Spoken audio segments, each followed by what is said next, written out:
Recruitment करते हैं ना तो माइंड में ना कुछ क्वालिटी सेट है। यस, ये होना चाहिए, ये होना चाहिए, होना चाहिए। Technically sound, communication skills, IT skills और ऐसी बहुत सारी स्किल्स हमारे माइंड में छपी हुई हैं कि ये सारी चीजें इसमें होनी ही चाहिए कैंडिडेट में। लेकिन वो चीजें क्या जो नहीं होनी चाहिए? अगर ऐसा ही सोच रहे हैं तो सही आए हैं, क्योंकि आज हम साथ में मिलकर इसको डिस्कस कर लेंगे। Hello everyone, this is Sugandha and you watching ready to get update and welcome back to my channel.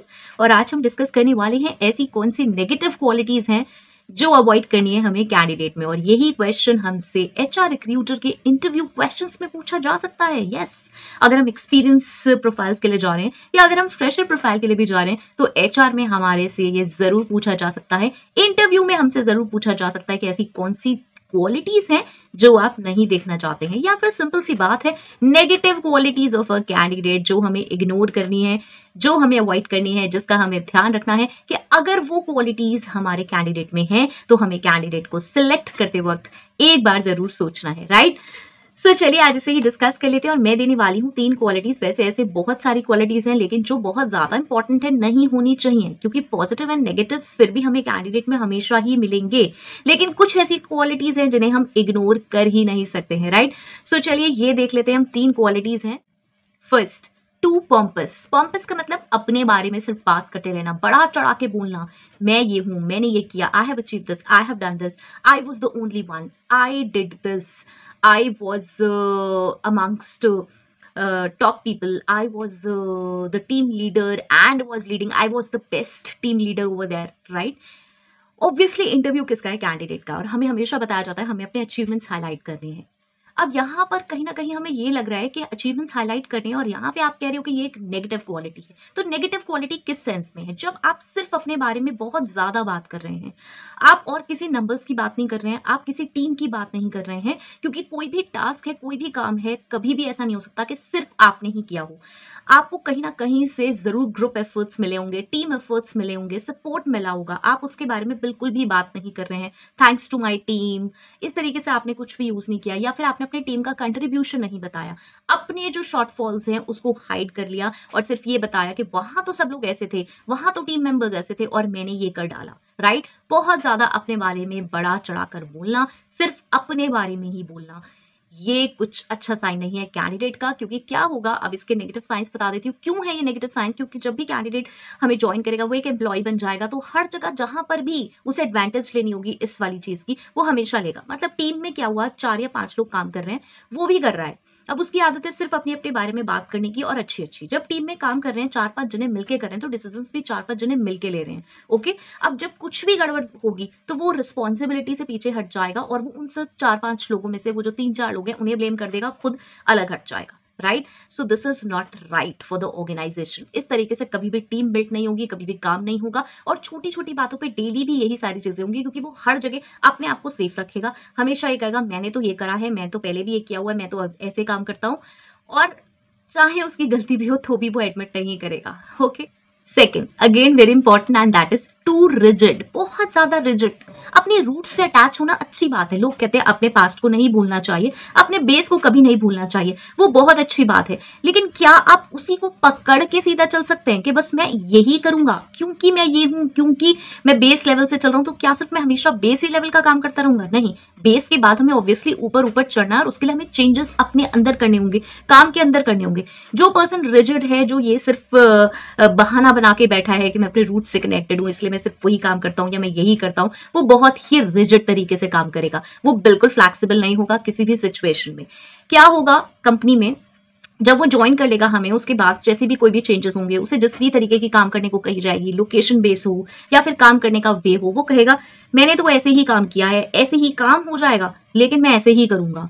Now see, it could be कि आपके पास कुछ अच्छे कंपनी में कुछ अच्छे तरीके हों, कुछ ज्यादा एडवांस चीजें हों, टेक्नोलॉजीज हों, लेकिन वो अपने रिजिड तरीके से ही चलेगा। नहीं, I can't change, why should I change, I should not change for others, right. इस तरीके के स्टेटमेंट, क्योंकि मैं सब तरीके से काम करना जानता हूं और ऐसे ही काम होता है, इस तरीके की लैंग्वेज एक रिजिड पर्सन अक्सर यूज करता है कि नहीं मैं किसी के लिए चेंज नहीं होता। नहीं, यहाँ पर अच्छी बात है कि आप किसी के लिए चेंज नहीं होते हैं, लेकिन यहाँ पे किसी के लिए चेंज होने वाली बात नहीं, यहाँ पे काम के लिए चेंज होने वाली बात है। जो सर्कमस्टांसेस अवेलेबल हैं और उन सर्कमस्टांसेस को जो चेंजेस चाहिए, जो काम को चेंजेस चाहिए, वो भी आप करने के लिए रेडी नहीं है, तो बात नहीं बन पाएगी। इनफैक्ट टीम मेंबर्स को भी वो कभी भी न्यू आइडियाज इंप्लीमेंट नहीं करने देगा, right, new technologies, new ideas, क्योंकि उसका खुद का ओपन माइंड नहीं है, वो रिजिड है कि नहीं ऐसे ही कर लेते हैं। सिंपल सी बात है, हम एक छोटा सा फोन यूज किया करते थे, जब उस छोटे फोन से काम चल जाया करता था, कॉल उठाना, कॉल करना, right, incoming and outcoming,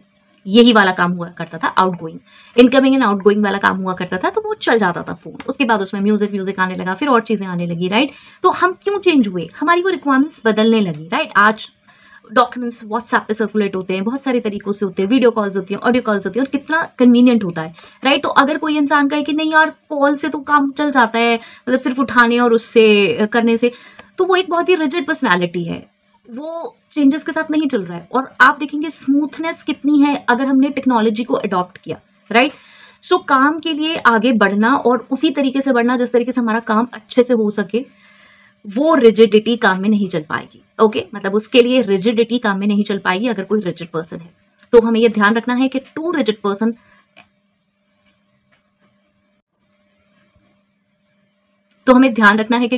person हमारे साथ काम नहीं कर पाएगा, ऑर्गेनाइजेशन में हमेशा प्रॉब्लम क्रिएट होगी। नाउ मैं ये क्यों बता रही हूँ कि ये आपने एक पॉइंट बता दिया, उसको एक्सप्लेन कर दिया, और उसके बाद मैं आगे की भी चीजें इसलिए बता रही हूँ कि ऑर्गेनाइजेशन में क्या होंगी, राइट। प्रैक्टिकली ऑर्गेनाइजेशन में ऐसी ये जो नेगेटिव थिंग्स है, इनसे क्या होता है इम्पैक्ट। मैं खाली से भी ऐसा कर सकती थी, जैसे आप लोग मुझसे अक्सर कहते हैं मैं बहुत ज्यादा एक्सप्लेन करती हूँ, तो मैं खाली ये भी कर सकती थी कि मैंने हाँ वो बोल दी, हेडिंग बोल दी, उसमें छोटा सा एक आध लाइन समझाई और हाँ जी आप समझ गए। लेकिन मैं आपको प्रैक्टिकली बता रही हूँ कि ऑर्गेनाइजेशन में जब ऐसे पर्सन्स काम करते हैं तो क्या प्रॉब्लम्स आती हैं, और ये फेस भी की हुई है, इसलिए मैं प्रैक्टिकली शेयर कर रही हूँ। थर्ड देख लेते हैं, और उसके बाद है blame game.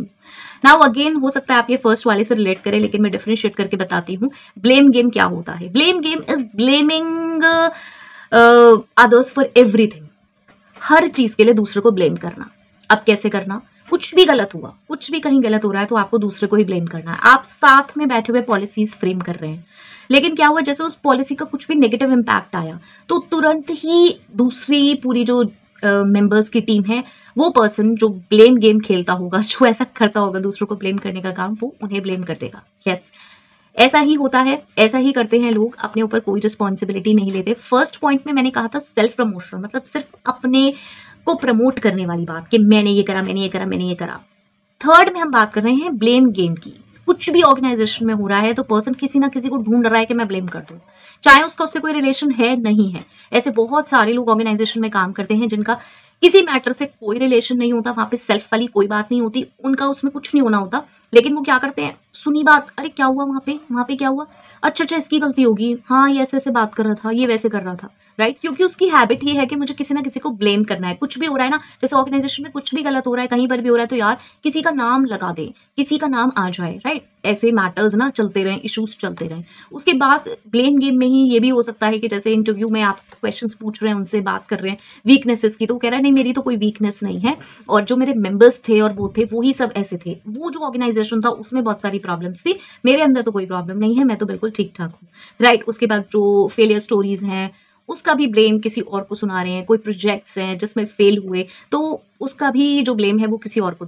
Now see it's very simple कि अगर आपने फेलियर फेस किया है लाइफ में तो बहुत बार हम उससे लेसन्स लेते हैं, हमने नहीं किया या किसी और ने भी किया है, या फिर हमारी गलती थी या नहीं थी, हम हमेशा लेसन लेते हैं किसी भी चीज़ से। और अगर आप लेसन नहीं ले रहे हैं तो आप लॉन्ग टर्म में हमेशा प्रॉब्लम में रहेंगे। अगर आप सिर्फ यही काम करते रहेंगे कि यार उसकी गलती थी, ये था वो था, तो कभी काम नहीं चल पाएगा, राइट। तो आप अपनी फेलियर स्टोरी बता रहे हैं, अपनी वीकनेस बता रहे हैं, उससे आप क्या लेसन ले रहे हैं ये भी बताना, ये भी समझना बहुत ज़रूरी है। बिकॉज गलतियां, मिस्टेक्स सबसे होती हैं। अगर कैंडिडेट ये कह रहा है कि या तो मुझसे मिस्टेक ही नहीं हुई है, ये मेरी मिस्टेक ही नहीं थी, मेरे में कोई वीकनेस ही नहीं है, तो भाई ऐसा एक्सेप्शनल कैंडिडेट ना बहुत ही कम मिलते हैं, ओके। क्योंकि सबके पास ऐसी स्टोरीज होती है, सबके पास कुछ ना कुछ छोटी चीज़ें होती हैं जो उसने ओवरकम की होती हैं या वो ओवरकम करने की कोशिश कर रहा होता है। फाइन, तो सब कुछ बिल्कुल एकदम ये कह देना कि मैं तो बिल्कुल साफ सुथरा हूँ और भाई दूसरी दुनिया सब गड़बड़ है, ये वाले टाइप के कैंडिडेट ऑर्गेनाइजेशन में काम नहीं कर पाएंगे, क्योंकि जब ये ज्वाइन करेंगे तो मैंने इनकी प्रॉब्लम्स आपको बता दी हैं क्या क्या होंगी, right. So I hope so this was helpful, if it's helpful and if it's helpful, please to let me know in the comment section.